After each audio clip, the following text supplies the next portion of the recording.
আজকের আইপিএল 2026 এর 44তম ম্যাচে চেন্নাই সুপার কিংস সিএসকে তাদের ঘরের মাঠে অর্থাৎ চিপকের এ চিদম্বরম স্টেডিয়ামে মুখোমুখি হচ্ছে মুম্বাই ইন্ডিয়ান্সের এমআই। এই মেগা ম্যাচের পিচ এবং গ্রাউন্ড সম্পর্কে কিছু গুরুত্বপূর্ণ তথ্য নিচে দেওয়া হলো। Pitch report. ভারসাম্যপূর্ণ আচরণ।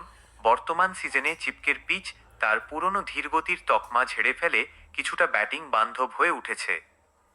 এখানে এখন বড় রান 175-190 তোলা সম্ভব হচ্ছে। Spin factor. পিচ লাল মাটির হওয়ায় মাঝের ওভারগুলোতে স্পিনাররা অবশ্যই সাহায্য পাবেন। বিশেষ করে চেন্নাইয়ের নূর আহমেদ এবং আকিল হোসেনের মতো স্পিনাররা মুম্বাইয়ের ব্যাটারদের জন্য বড় চ্যালেঞ্জ হতে পারেন। পেসারদের জন্য সাহায্য। নতুন বলে শুরুতে পেসাররা কিছুটা বাউন্স এবং মুভমেন্ট পেতে পারেন। গ্রাউন্ড ও আবহাওয়া। Ground conditions. Dew factor. চিপকের রাতে খেলার সবচেয়ে বড় ফ্যাক্টর হলো শিশির। দ্বিতীয় ইনিংসে 14-15 ওভারের পর থেকে শিশির পড়ার সম্ভাবনা বেশি, যা বোলারদের জন্য বল গ্রিপ করা কঠিন করে তুলবে। তাই টসে জিতে প্রথমে ফিল্ডিং করার সিদ্ধান্তই লাভজনক হতে পারে। Boundary size.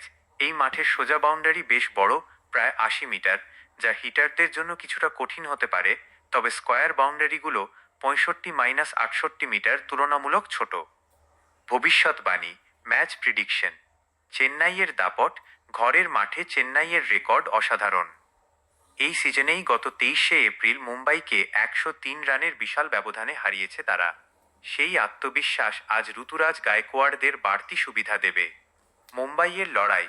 মুম্বাই বর্তমানে পয়েন্ট টেবিলে কিছুটা চাপে আছে, তাই হার্দিক পান্ডিয়ার দলের জন্য এটি অনেকটা বাঁচা মরার লড়াই। রোহিত শর্মার ফিটনেস এবং ব্যাটিংয়ের ওপর তাদের অনেক কিছু নির্ভর করছে।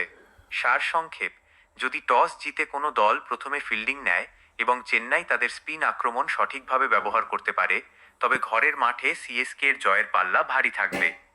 তবে দুই দলের হাই ভোল্টেজ লড়াইয়ে একটি রোমাঞ্চকর ম্যাচ দেখার অপেক্ষায় ক্রিকেট প্রেমীরা।